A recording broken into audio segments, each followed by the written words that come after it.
The cursor blinked over the comment button as I stared at the photos of the most extravagant wedding I had seen in years. Robert, my ex-husband of 20 years, was glowing in his designer tuxedo next to Charlotte, my ex-best friend of 30 years, who wore a wedding dress that cost more than the average person's car. The Facebook post had a caption that turned my stomach. I finally found true love. Thank you, life, for giving me the opportunity to start over with the perfect woman. Without hesitation, I typed my comment with the biggest smile I had worn in 2 years. You forgot one thing. 5 minutes later, Robert replied, "What are you talking about, Victoria?" And then I let out the most satisfying laugh of my life, because I knew something he had forgotten. Every single dollar he had spent on that dream wedding came from the multi-million-dollar lawsuit I had won against him 6 months prior. The photo had over 200 likes and was the social event of the year in our city. Robert Miller, the successful 60-year-old entrepreneur, marrying Charlotte Davis, a 58-year-old interior designer, in a ceremony that had taken place at the most exclusive resort in Miami Beach. The comments kept pouring in. What a beautiful couple. Robert finally found happiness. Charlotte, you look radiant. But none of those commenters knew what I knew. Charlotte had been my maid of honor when I married Robert in 1998. She had been the godmother to my 2 children. She had spent every Thanksgiving and Christmas at our house for 2 decades. She had cried with me when I lost my mother, and she had celebrated every wedding anniversary with me. She was more than my best friend. She was the sister I never had. Robert had been my first and only true love, or so I had believed for 20 years. We had met in college when he was studying business administration and I was studying accounting. He was charismatic, ambitious, and intelligent. Together, we had built a business empire. He managed the sales and strategy. I managed the finances and accounting. For 2 decades, we were the perfect team, both in business and in marriage. Until I discovered they had been having an affair for 5 years. 5 years during which Charlotte continued to be my confidant. She kept coming over for Sunday dinner. She kept acting like the most loyal friend in the world while sleeping with my husband every time I left town for work. The divorce had been brutal. Robert had tried to keep everything. The companies we had built together, the house we had designed together, even the savings accounts I had meticulously managed for 20 years. He had hired the best lawyers in the city and had fought a legal war that lasted 18 months. But Robert had made one fatal mistake. He had underestimated the woman who had managed his financial books for 2 decades. I knew every transaction, every hidden account, every financial maneuver he had made during our marriage. And more importantly, I knew about every one of his illegal activities. The lawsuit hadn't just been for divorce. It had been for tax fraud, money laundering, and tax evasion. Robert had been hiding income for years. He had been moving money to offshore accounts. He had been reporting false losses to avoid paying taxes. And I had evidence of everything. The verdict had been devastating for Robert. Not only had he lost half of our legitimate marital assets, but he had been ordered to pay me a settlement of $12 million for damages, plus a penalty of $8 million to the government for tax evasion. Robert was completely ruined. But apparently no one else knew. The wedding I had just seen on Facebook had easily cost $2 million. Charlotte's dress was from a European designer. The flowers had been imported from Holland. The music had been provided by a full symphony orchestra, and the guests had included the most prominent politicians and business people in the state. Where had Robert gotten that money? My phone started ringing immediately after my comment. It was my sister, Laura. "Victoria, what did you just do? Comment on a Facebook photo? Are you crazy? Everyone is going to see that comment." "That's exactly the point, Laura. What lawsuit? What are you talking about? The lawsuit I won against Robert 6 months ago that left him broke. Robert doesn't have any money. Robert owes millions of dollars to the government, my lawyers, and me. That wedding they just celebrated was financed with money that isn't his. So how did he pay for it? That, dear sister, is exactly the question I want everyone to be asking. I hung up the phone and returned to Facebook. My comment already had 50 replies, and Robert had stopped responding. But Charlotte had appeared in the comments. Victoria, please don't ruin our special day with your resentment. I typed my second reply. It's not resentment, Charlotte. It's facts. Robert just married you with money that legally belongs to me. The war had officially begun. As I watched the comments multiply on the Facebook post, my mind automatically travelled back to 1998, when Robert and I got married in a ceremony that had been the envy of the whole city. He was 26 years old and I was 24. We were young, ambitious, and completely in love. Robert had just graduated with honours from his master's in business administration, and I had finished my accounting degree as the best in my generation. "We are going to conquer the world together," Robert had whispered to me on our wedding night, as we danced our first waltz as husband and wife in the ballroom of the city's most elegant hotel. "You and I are an unstoppable team." And for the first few years, we truly were. Robert had a brilliant business vision and a natural charisma that opened doors everywhere. I had the financial discipline and analytical precision that converted his creative ideas into profitable businesses. Together, we founded Miller and Associates, a business consulting firm that grew from a small rented office to a corporation with over 100 employees in less than 10 years. Charlotte had been there from the beginning. I had met her in college, where she was studying interior design, and she had been my maid of honor because she was the most loyal, funniest, and most supportive friend I had ever known. She was 3 years older than me, came from a more humble family, and had always admired the life Robert and I had built together. "You two are my example of a perfect marriage," Charlotte would tell me every time her own romantic relationships failed. "Someday, I want to have what you have." For 20 years, Charlotte had been practically part of our family. She had decorated our first house, then our second, bigger house, and finally the 5,000-square-foot mansion we had built in the city's most exclusive gated community. She had been the first person to hold my children when they were born, Richard Debus in the year 2000 and Patricia in the year 2003.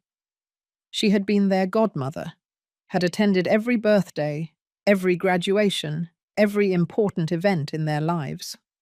Family Sundays had been sacred at our house for 2 decades. Robert grilled steaks and chicken in the backyard. I prepared the side dishes, like mashed potatoes, mac and cheese, and green bean casserole. Charlotte brought desserts she bought at the city's most expensive bakery, and the children played in the pool while the adults talked about business, politics, and social gossip. "Aunt Charlotte," Patricia had said when she was 5 years old, "why don't you marry someone and come live with us forever?" "Because I already live with you forever, my love," Charlotte replied, holding my daughter. "I just sleep in my own house." Robert and I had been the golden couple of our social circle. He was the successful businessman who had started from nothing and built an empire. I was the intelligent and elegant wife who had been a full partner in that success. We appeared in local magazines, donated to prominent charities, organized fundraising events, and were honored guests at weddings, grand openings, and celebrations of all kinds. Our house had been the center of the local elite's social life. We organized 20-person dinner parties every month, New Year's Eve parties for 200 guests, and business meetings where the most important deals in the city were closed. Charlotte had always been my right hand in organizing these events, coordinating decorations, menus, and entertainment with the precision of a professional planner. "I don't know what I would do without you," I had told her countless times while planning an event. You're the sister I always wanted to have. And you are the family I always wanted to have, she always replied. The businesses had grown exponentially during the first decade of the new millennium. Robert had diversified into real estate, invested in technology, and expanded into other cities. By 2015, our net worth had exceeded $50 million, and we were considered one of the most prosperous families in the region. But now, reviewing those years with completely new eyes, I realized there had been signs I had chosen to ignore. Robert had started traveling more frequently for business around 2017. Trips that lasted 3 or 4 days, always to cities where he was supposedly exploring new investment opportunities. When I asked him for specific details about those trips, his answers were vague and general. Charlotte had also started traveling more around the same time. Creative inspiration trips to cities in the United States and Europe, where she was supposedly studying the latest interior design trends.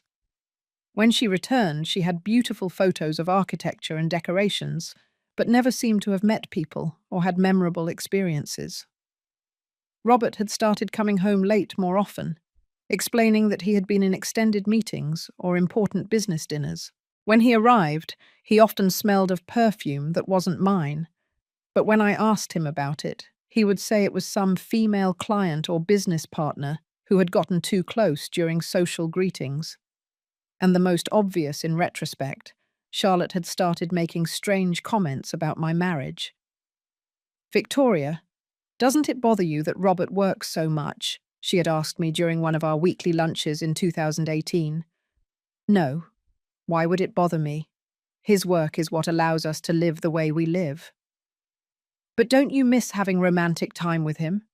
Don't you miss being a priority in his life? Charlotte, we've been married for 20 years. Romance evolves. Does it evolve or does it disappear? At the time, I had interpreted her comments as concern from a single friend who didn't understand the dynamics of a mature marriage. Now I realized she had been assessing how vulnerable my marriage was to her interference. For 20 years, I had trusted 2 people more than anyone else in the world, my husband and my best friend. And for 5 years, those 2 people had been betraying me in the most intimate way possible. On February 15th, 2020, exactly 1 day after Valentine's Day, my perfect world crumbled in less than 5 minutes. Robert had come home late the night before, explaining he had had an extended business dinner and had arrived with a bouquet of roses that he had clearly bought at a gas station. That morning, he had left early for an important meeting, leaving his iPad forgotten on the breakfast table. When it lit up with a notification, I saw for the first time a message that would change my life forever. My love, last night was incredible. I can't wait to see you this afternoon at our special place. I love you more than words can express. C. The C was Charlotte. Our special place was the apartment Robert had supposedly bought as a real estate investment downtown.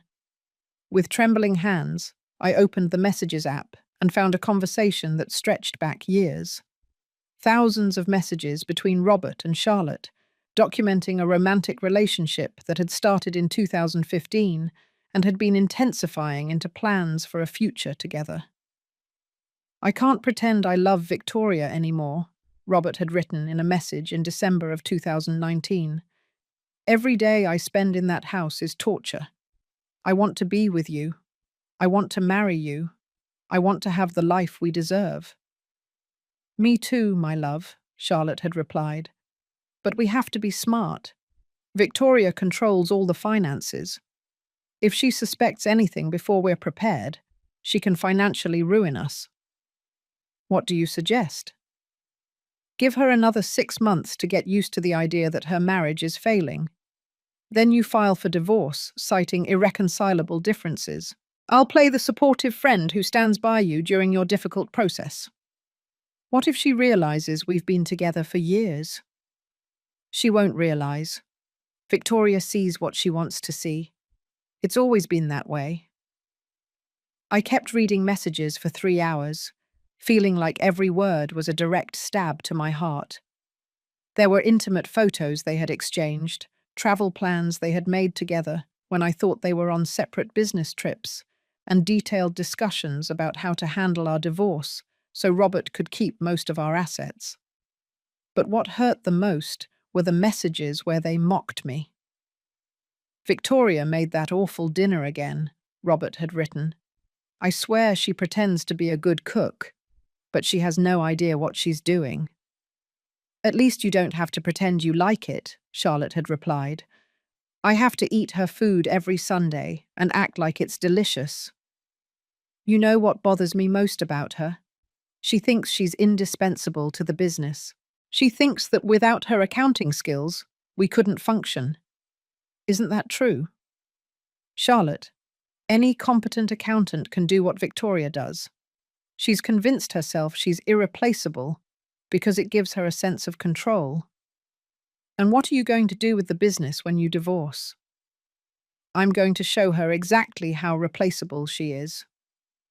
I printed all the messages, all the photos, all the documents I found, then backed them up on 3 different devices and sent copies to my personal email account. At 2 in the afternoon, Charlotte arrived at my house for our weekly lunch, just as she had for years. "Hi, sister," she said, kissing me on the cheek as always. "How are you? You look a little tired." "I'm perfectly fine, Charlotte.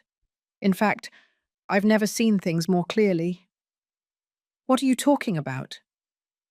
I pulled out a folder full of the message printouts and put it on the dining room table. "I'm talking about this." Charlotte went completely pale in less than 5 seconds. "Victoria, I can explain." "Explain what exactly?" "Explain 5 years of sleeping with my husband? Explain 5 years of coming to my house every Sunday to pretend you were my best friend? Explain 5 years of planning how to steal my marriage and my money?" "Victoria, please, let me talk." "No, you've talked enough.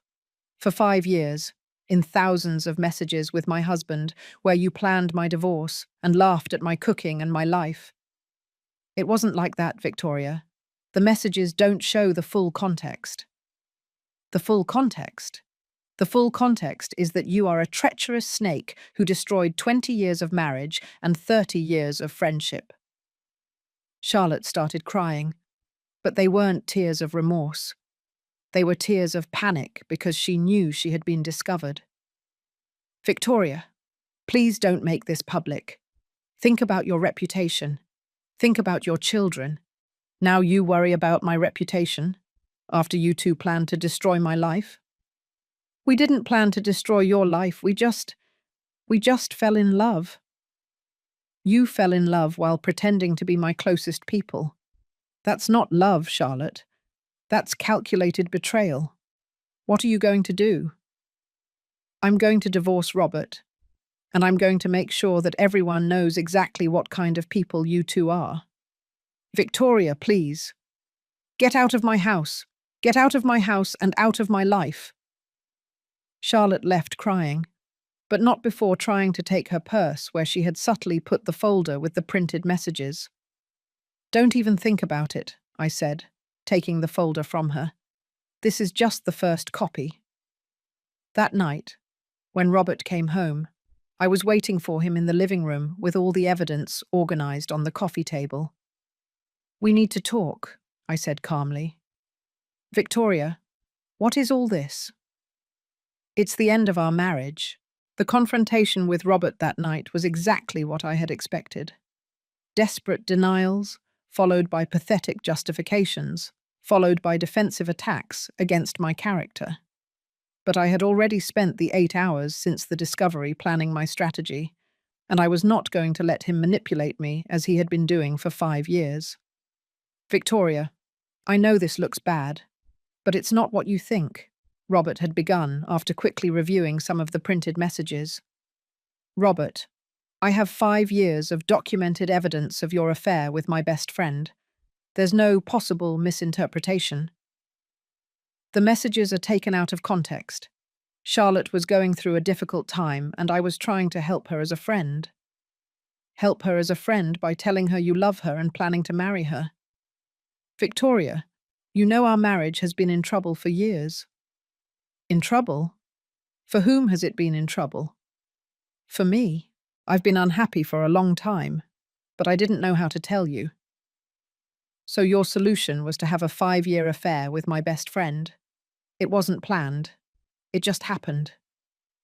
Robert, I have messages where you specifically plan how to handle our divorce so you can keep most of our assets. That doesn't just happen. Robert immediately changed strategy when he realized I had more evidence than he had expected. Victoria, let's be adults about this. We both know our marriage ended years ago. We can handle this civilly. Civilly? Like you and Charlotte have been handling things for 5 years. We can divide our assets fairly. You can keep the house. I'll keep the business. Everyone wins. Everyone wins. Robert, you just destroyed 20 years of marriage and 30 years of my most important friendship. No one is winning here except you and your new fiancé.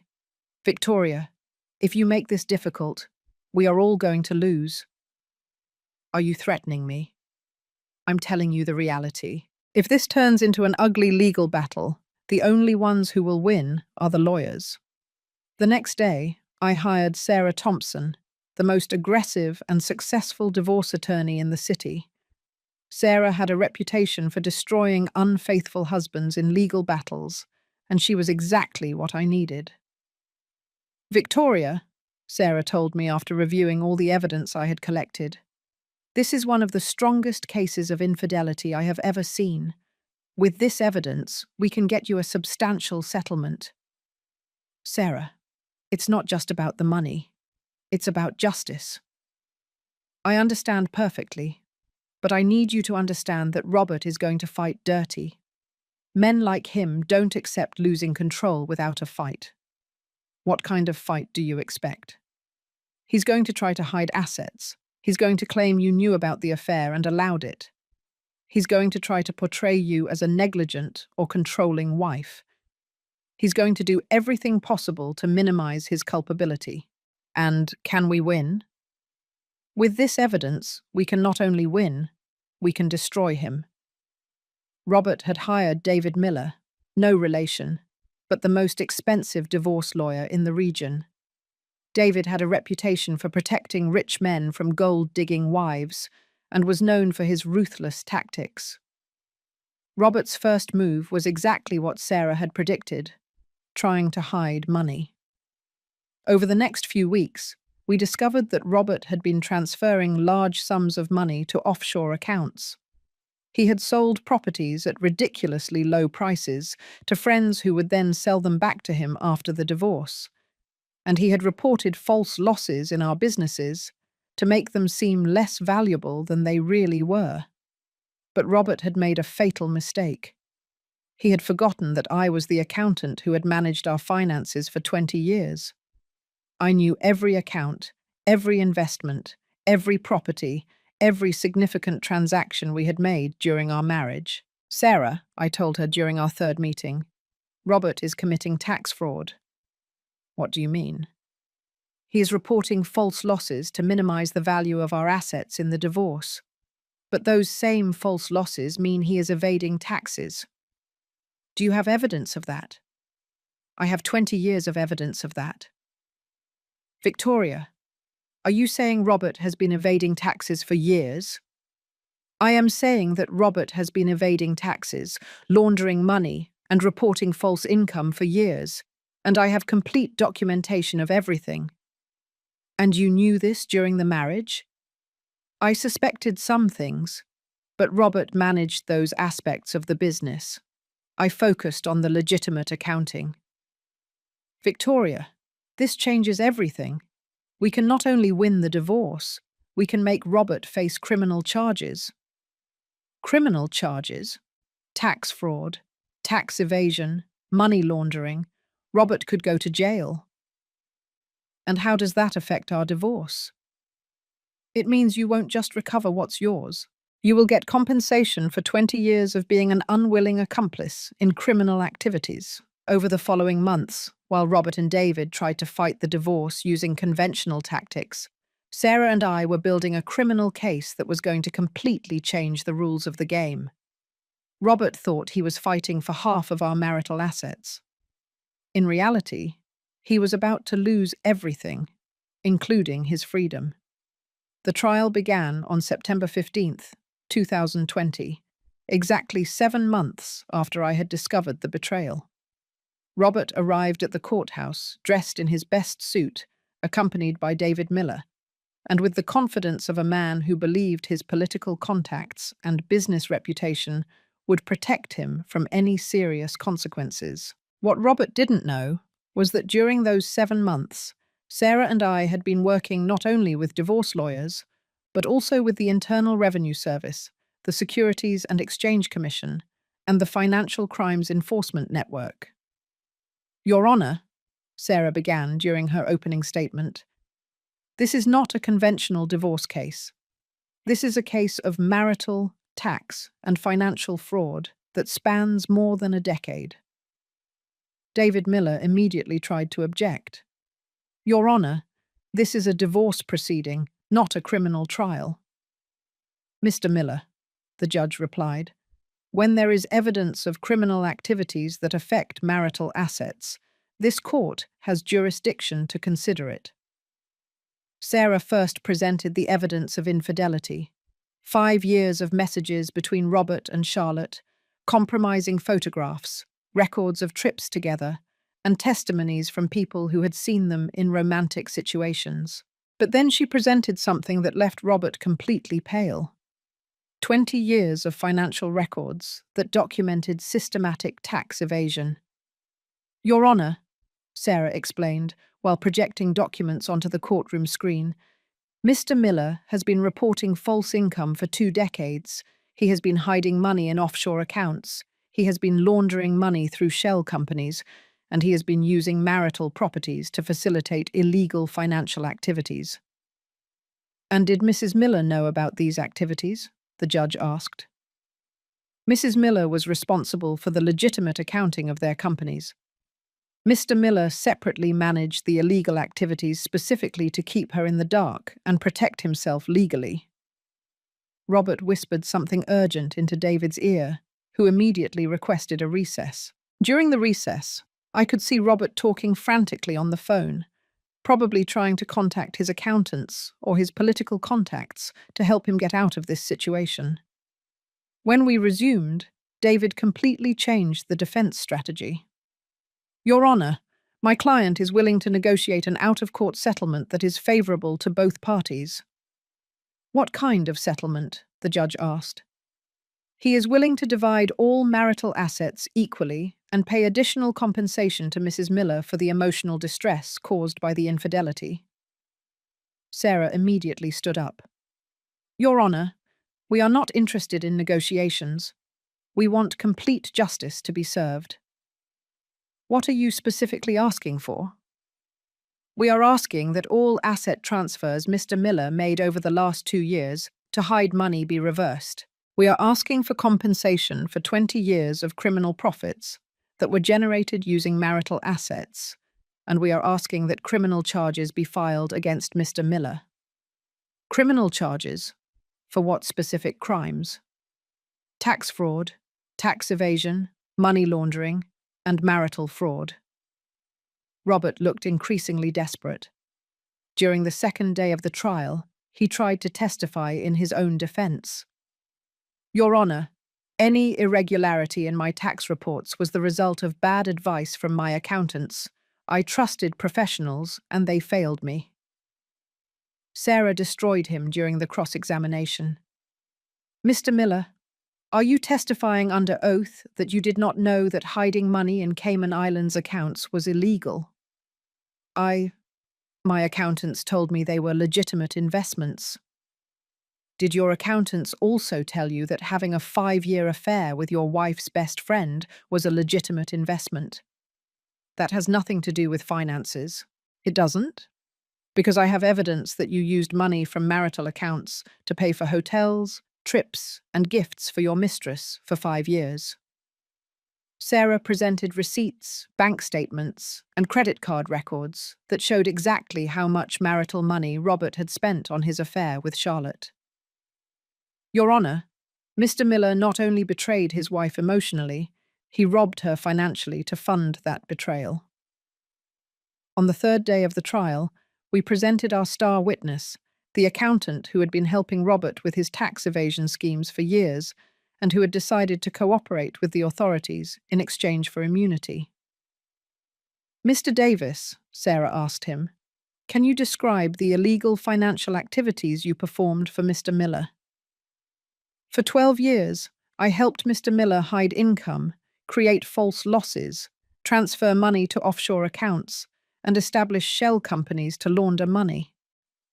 And did Mr. Miller know that these activities were illegal? Of course. He planned them specifically to avoid paying taxes and to hide assets from his wife. The accountant's testimony was devastating.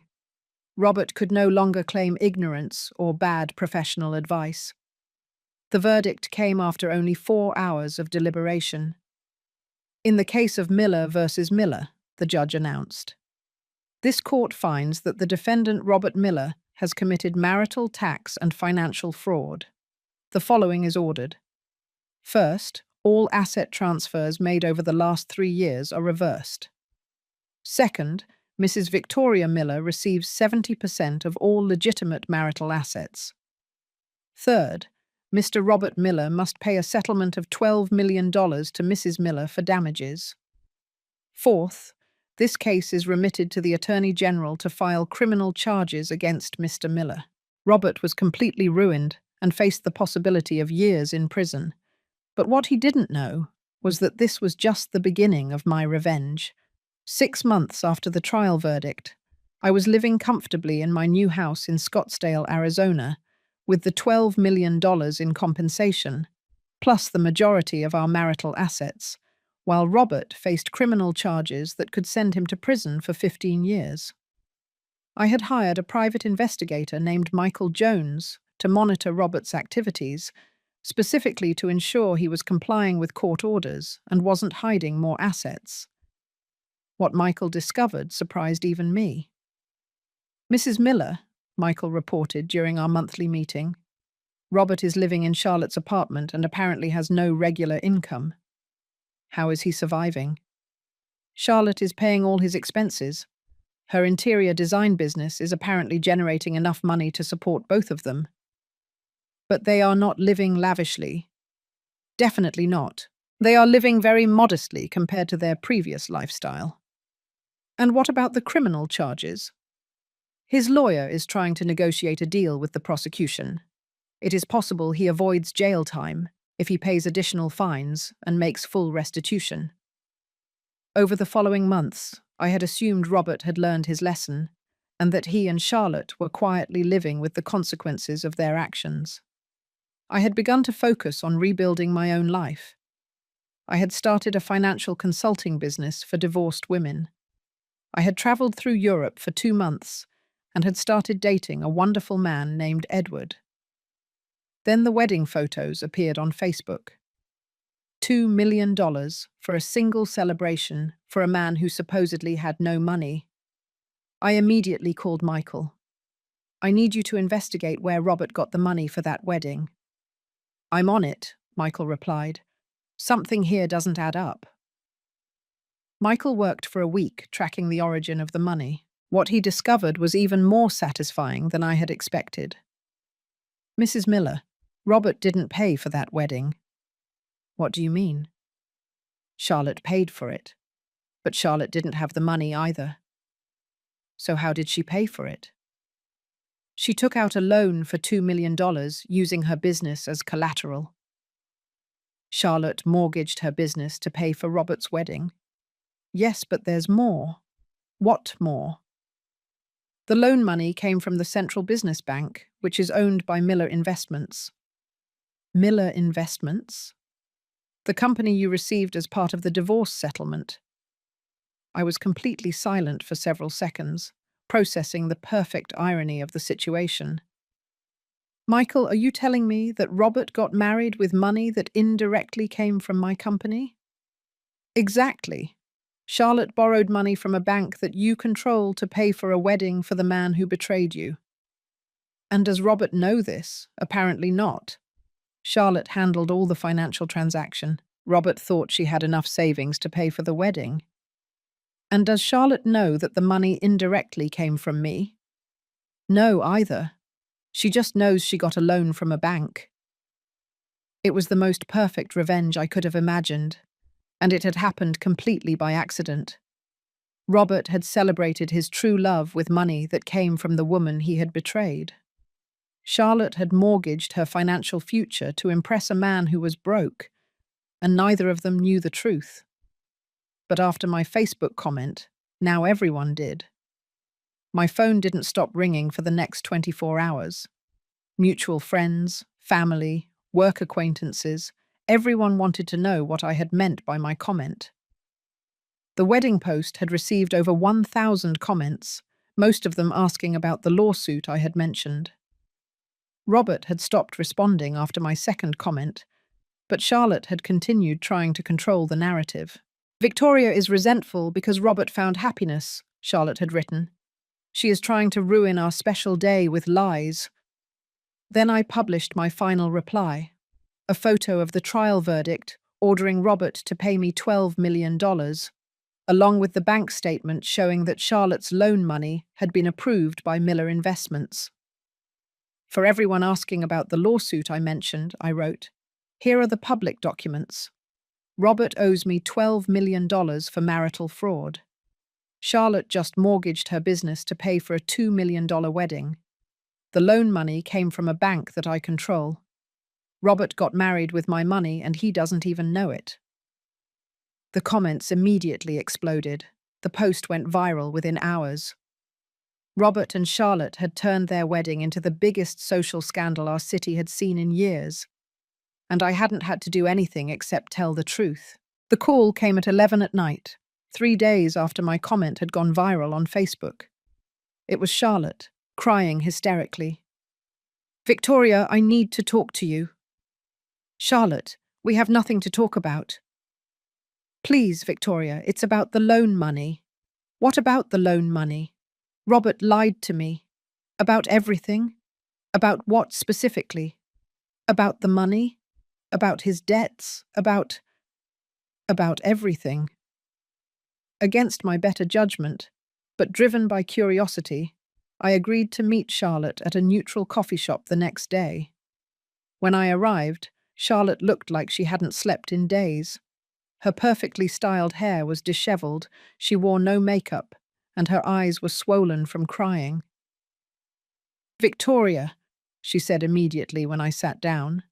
Robert lied to me for years. About what? About the money? I thought he had savings, that he had investments, that the company was still worth something. Did he tell you that? He told me the lawsuit had been unfair, that you had exaggerated his financial problems, that he still had enough resources to support us. And you believed him. I believed him because I wanted to believe him, because I had invested 5 years of my life in that relationship, and I couldn't accept that everything had been a lie. So when did you realize the truth? Yesterday, when I went to the bank to make the first payment on the loan I took out for the wedding. And what happened? The bank officer explained that Miller Investments had approved my loan, but that the president of Miller Investments wanted to personally review all the terms. And who is the president of Miller Investments? You, Victoria. You are the president. That's right. The officer told me that you had been informed of my loan application from the beginning, that you had personally approved lending me $2 million. And how did you react to that information? I realized that Robert had married me using money that came from you. I realized that I had mortgaged my business to finance a public humiliation. Did you tell Robert? I told him last night. We had the most terrible fight of our lives. What did he say? First, he denied knowing where the money came from. Then he blamed me for not having better investigated the sources of the loan. Then he told me it was your fault for making the comment on Facebook. He blamed you for the comment I made. He told me that if I had managed social media better, you would never have had the opportunity to publicly humiliate us. And what did you say? I told him that he had lied to me about his financial situation, that he had made me mortgage my business under false pretenses, and that I would never have agreed to pay for a $2 million wedding if I had known he was broke. How did he react? He told me that I knew what I was getting into when I decided to be with a married man. He told me that the financial consequences were my responsibility. He told you that? He told me that he had never promised me he would have money forever, and that if I had assumed things about his financial situation, that had been my decision. Charlotte, do you realize that Robert is manipulating you exactly like he manipulated me for years? I realize now. But Victoria, it's worse than that. Worse how? Robert is planning to divorce me. What? You've been married for a week. He told me that he had realized I wasn't the person he thought I was. He told me that my hysterical reaction about the money had shown him that I was materialistic and controlling. Hysterical reaction. You discovered he had lied to you about everything. That's what I told him. But Robert insists the problem is me, not him. So what is going to happen with the $2 million loan? That's the worst part. Robert says that since the loan is in my name, and my business is the collateral, it's my responsibility to pay it. He is not going to contribute anything. He says he doesn't have the money to contribute. He says that when he divorces me, he won't have any financial obligation to me because we will have been married for too short a time to justify spousal support. I remained silent for several minutes, processing the magnitude of the situation. Charlotte, do you realize what is happening here? What? Robert used you to finance a lavish wedding he couldn't afford. Now that he has the photos, the memories, and the public satisfaction of having married elegantly, he is going to abandon you with all the debt. That is exactly what is happening. And what are you going to do? I don't know, Victoria. My business doesn't generate enough money to pay a $2 million loan. If I can't make the payments, I'm going to lose everything. Everything. My business, my house, my 20 years of savings. Everything. Charlotte, do you finally understand what kind of man Robert is? I understand he is a monster. I understand he destroys everything he touches. And I understand I was stupid to believe I was different. Are you willing to testify against him? Testify about what? About the marital fraud he is committing against you? About how he lied to you to get you to finance his lifestyle? Would that help at all? Charlotte, Robert is repeating exactly the same pattern he used with me. If we can document it, we can prevent him from getting away with it again. And what about the loan? What about my business? That, Charlotte, is a different conversation. 2 weeks after my meeting with Charlotte, Robert had hired a new team of lawyers to launch a legal counter-offensive that surprised me with its aggression and desperation. Their objective was clear: to reverse the previous trial verdict and recover the assets he had lost using any available legal tactic. The first move came in the form of a defamation lawsuit, alleging that my Facebook comments had irreparably damaged his business and personal reputation. Your Honor, argued his new lawyer, a young and ambitious man named Alex Rodriguez, Mrs. Miller used private divorce information to publicly humiliate my client on social media, causing substantial economic and emotional damage. Sarah responded with documents that showed all the information I had shared on Facebook was part of the public court record. Your Honor, Mrs. Miller simply shared facts that were already in the public domain. There is no possible defamations when documented truths are told. The second move was an appeal of the original verdict, alleging that it had been influenced by irrelevant evidence about Robert's financial activities. The previous court allowed tax issues to contaminate what should have been a straightforward divorce proceeding, Alex argued. Sarah had anticipated this strategy and had a devastating response prepared. Additional evidence of fraud that had not been presented in the original trial.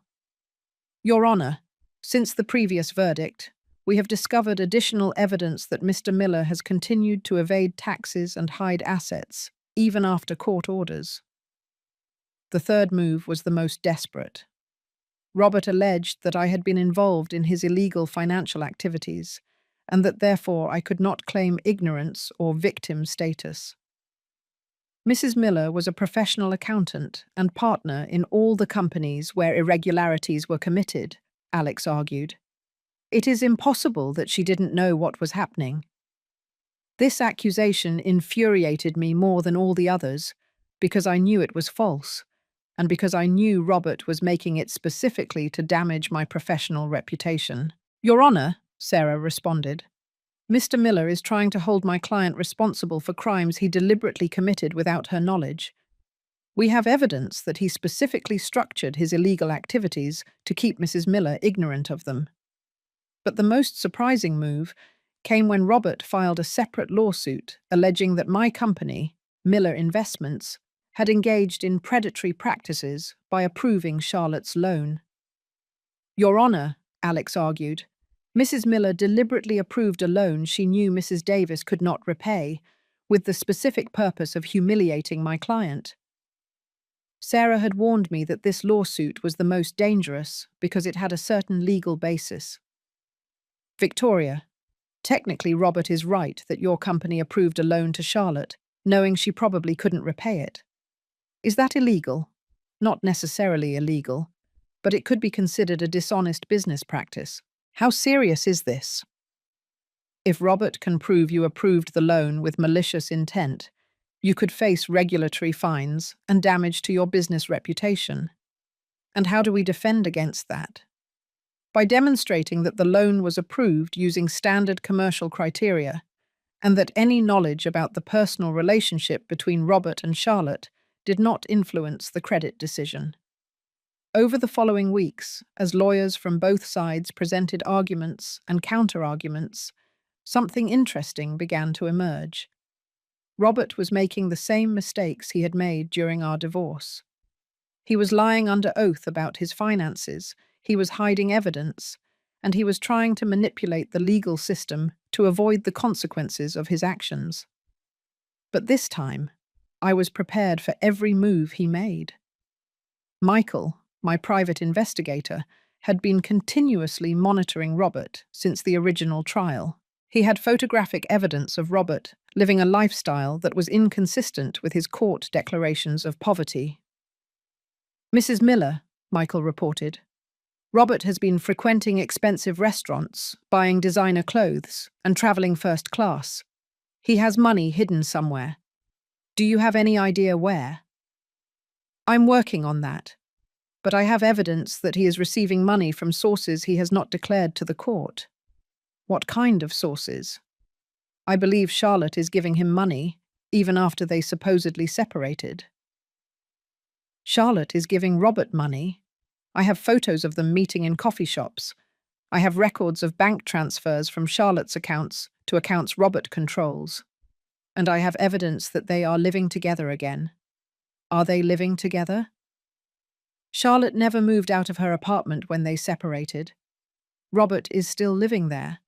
So the whole separation was an act. It seems so. I think they planned the fake separation to generate sympathy for Charlotte, in case she decided to testify against Robert. Michael's information completely changed our legal strategy. Sarah, I said, Robert and Charlotte are working together to defraud the legal system. How? They are pretending to be separated while continuing to live together and share financial resources. Robert is claiming poverty in court, while Charlotte financially supports him. Victoria, if we can prove that, we don't just win these new lawsuits. We can get Robert arrested for contempt of court and perjury. And what about Charlotte? Charlotte would also face charges for conspiracy to commit judicial fraud. even if she testifies about how Robert manipulated her, if she is voluntarily participating in defrauding the court, her testimony about being Robert's victim becomes irrelevant. For the first time since this legal battle had begun, I had Robert exactly where I wanted him, caught in lies so complex that he wouldn't be able to get out of them without admitting guilt to multiple crimes. The decisive moment came during a routine hearing on March 15th, 2021, exactly 1 year after I had discovered the original betrayal. Robert had arrived at the courthouse with his new lawyer, prepared to continue his arguments about my supposed predatory business practices, unaware that Michael had spent the previous night installing surveillance cameras outside Charlotte's apartment. "Your Honor," Sarah began. "Before continuing with Mr. Miller's arguments, we have new evidence that is relevant to all pending cases." "What kind of evidence?" the judge asked. "Evidence that Mr. Miller has been systematically committing perjury during these proceedings." Alex Rodriguez immediately stood up. "Objection, Your Honor. This is a distraction tactic." "Your Honor," Sarah continued, "I have video of Mr. Miller entering and exiting Mrs. Davis's apartment on multiple occasions over the past few weeks, despite his sworn statements that he is no longer in a relationship with her." The judge asked to see the evidence immediately. On the courtroom screen, video appeared of Robert arriving at Charlotte's apartment on Sunday night, leaving Monday morning, returning Tuesday, and repeating this pattern for 2 full weeks. "Furthermore," Sarah continued, "I have financial evidence that Mrs. Davis has been transferring money to accounts controlled by Mr. Miller, despite his declarations that he has no economic resources." Robert looked increasingly pale as Sarah presented bank statements, photographs of electronic transfers, and expenditure records that showed Robert had been living a lifestyle that was impossible without hidden income. "Your Honor," Alex said desperately, "my client can explain these discrepancies." "I hope he can," the judge replied dryly. "Mr. Miller, approach the stand." Robert walked slowly toward the stand, clearly looking for time to invent a plausible explanation. "Mr. Miller," the judge asked him, "have you been living with Mrs. Davis for the past few weeks?" "Your Honor, Mrs. Davis and I have been gradually reconciling." "And why did you not inform the court about this reconciliation?" Because it was a private process that we didn't think was relevant to the legal proceedings." "Mr. Miller, you alleged under oath that you had no relationship with Mrs. Davis and that you had no access to financial resources. Were you lying?" "I wasn't exactly lying, Your Honor. The situation was complicated." Sarah stood up to cross-examine. "Mr. Miller, is it true that Mrs. Davis has been giving you money over the past few weeks?" "She has helped me with some basic expenses." "How much money specifically?" "I don't keep an exact count." "Mr. Miller, I have bank records showing that Mrs. Davis has transferred $180,000 to you over the past 2 months. Is that correct?" "Possibly. And where did this money come from?" "From Charlotte's personal savings." "The personal savings that she had to use as collateral for the $2 million loan she needed to pay for your wedding?" That's different." "How is it different? Does Mrs. Davis have enough savings to support you financially, or does she not have them?" "Your Honor," Alex intervened, "my client is being confused by complex questions." "They are not complex questions," the judge replied. "They are questions about whether your client has been telling the truth under oath." Sarah continued. "Mr. Miller, where do you believe Mrs. Davis is getting the money to support you?" "From her interior design business." "Her business that she mortgaged to pay for your wedding?" "Yes."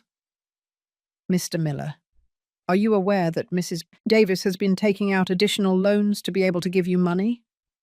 Robert remained completely silent. "Are you aware that Mrs. Davis is now in debt for more than $3 million, largely to finance your lifestyle?" I didn't know that specific figure. But did you know she was borrowing money to give it to you? That was her decision. Her decision after you asked her for money? I didn't exactly ask her for money. Then how did it end up in your bank account? She offered to help me during my difficult situation. Your difficult situation of facing the legal consequences of 20 years of tax fraud. Objection, Alex shouted. Denied, the judge replied. Answer the question, Mr. Miller. Yes, I suppose. At that moment, Sarah played her final card. Your Honor, I also have evidence that Mr. Miller has been manipulating Mrs. Davis to commit perjury in these proceedings. What kind of evidence? Audio recordings of conversations between Mr. Miller and Mrs. Davis, where he specifically instructs her on what to say in court to protect him from the consequences of his lies. The recordings Michael had obtained using professional surveillance equipment were devastating. Robert instructed Charlotte on how to lie about their finances, how to pretend they were separated, and how to present false testimonies about my supposed predatory business practices. Charlotte, you have to say that Victoria approved the loan specifically to humiliate me, Robert was heard saying in one of the recordings. You have to act like she was vengeful and malicious. But that's not true, Robert. It doesn't matter if it's true. It matters if we can convince the judge that it's true. And what if they ask me about our money? You say you haven't given me anything. You say we've been completely separated since you discovered the truth about the wedding. But what if they have evidence of the bank transfers? You say those transfers were to pay off debts I had with you from before the marriage. The judge had heard enough. Mr. Miller is arrested for contempt of court, perjury, and conspiracy to commit judicial fraud. Robert was handcuffed in the courtroom and taken directly to jail. Charlotte, who had been sitting in the public gallery, ran toward Sarah after the hearing. Please, she begged. I didn't know this was illegal. Robert told me it was normal to exaggerate some things in court. Mrs. Davis, Sarah replied, you are also going to face charges. But if you are willing to fully cooperate and testify honestly about all of Robert's activities, we can negotiate a deal. What kind of deal? Immunity in exchange for full and honest testimony? Charlotte immediately accepted. And that is how Robert finally faced the full consequences of 20 years of lies, fraud, and manipulation. 18 months after Robert's arrest in court, I was sitting on the terrace of my new house in Scottsdale, watching the sunset while Edward prepared margaritas in the kitchen. Robert had been sentenced to 12 years in prison for tax fraud, money laundering, perjury, and conspiracy. Charlotte had complied with her cooperation agreement and had received 2 years of probation, but she had lost her business, her house, and all her reputation in our city. My phone vibrated with a Facebook notification. It was a private message from Robert from jail, sent through another inmate's account. Victoria, I need to talk to you. There are things you need to know about Charlotte and about the money. Not everything is what it seems. I deleted the message without replying. After 2 years of legal battles, lies, and manipulations, I had finally learned that some conversations simply weren't worth having. Edward appeared on the terrace with 2 perfect margaritas and sat next to me on the swing we had installed the previous week. Everything okay? He asked, noticing I had been checking my phone. Everything's perfect, I replied, putting away the phone and taking his hand. Robert tried to contact me again. And I realized I have no interest in hearing more lies from him. Edward smiled and kissed me softly. I like this version of you, this Victoria who doesn't accept manipulation. It's the Victoria I should have been for 20 years. Do you regret anything? I regret having been so naive for so long, but I don't regret fighting for justice when I finally understood what was happening. Over the past 18 months, I had completely rebuilt my life. My financial consulting business for divorced women had grown to have more than 50 clients. I had sold the house where Robert and I had lived for 20 years and had bought this dream property in Scottsdale. I had started a relationship with Edward, a 60-year-old divorced doctor who was exactly the opposite of Robert: honest, direct, and completely transparent about his finances, his emotions, and his intentions. My children, Richard and Patricia, had been incredibly supportive throughout the entire process. At first, they had been confused about the breakup of our marriage, but when they understood the magnitude of their father's lies, they had cut contact with him completely. "Mum," Patricia had told me during one of our weekly family dinners, "I'm so proud to see how you handled all this." Why? Because you didn't let yourself be a victim. You fought for what was right. Sometimes I feel like I was too vengeful. "Mum, revenge would have been doing something bad to Dad. Justice is having used the legal system to make him face the consequences of his crimes. What's the difference?" "The difference is that you told the truth and let the system decide what to do with that truth. Dad lied and tried to manipulate the system." Richard had added, "Besides, Mum, you protected other women from Dad scamming them in the future. That's not revenge, that's social protection." The previous week, I had received a package in the mail from Charlotte. Inside was a check for $50,000 and a letter. "Victoria, I know this doesn't make up for even a fraction of the damage I did to you, but it's all I can afford right now. I lost everything by believing Robert's lies, but more importantly, I lost the best friend I ever had by betraying you in the most horrible way possible. I don't expect forgiveness because I know I don't deserve it. I just hope you know that I realize I was a terrible person and that I am trying to be better. The money comes from the sale of the jewelry Robert had given me during our years together. I thought it was appropriate for it to go back to you somehow. I wish you all the happiness in the world with Edward. He seems to be the man you always deserved. Charlotte." I had deposited the check into an account I had opened for donations to shelters for women victims of domestic violence. It was the most appropriate way to use money that had come from a toxic relationship. "You know what the most ironic thing about this whole situation is?" I asked Edward as we watched the sun set. "What?" "That Robert and Charlotte thought they were destroying me when they left together, but in reality, they set me free." "How?" "They set me free from a marriage that had become a lie, from a friendship that was false, and from a life where I didn't really know who I was." "And who are you, really?" "I am a 62-year-old woman who finally knows her worth. I am a successful businesswoman who helps other women regain their financial independence. I am a mother of 2 wonderful adults who respect me, and I am the fiancée of a man who loves me for who I really am, not for what I can give him. And does that make you happy?" "It makes me happier than I ever was during 20 years of a perfect marriage." That night, as Edward and I ate dinner in our dining room overlooking the mountains, I thought about all the women who had come through my office over the past few months. Women who had discovered infidelity. Women who had been financially scammed by their husbands. Women who had spent decades not knowing how much they were really worth.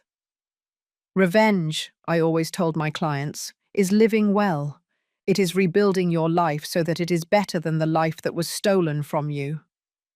Robert was in a 10-foot by 10-foot cell, eating institutional food and sleeping on a bed he shared with a cellmate who probably snored. I was in a 2,000-square-foot house, eating gourmet food prepared by the man I loved, and sleeping in a king-size bed with a view of gardens I had personally designed. That was all the revenge I needed.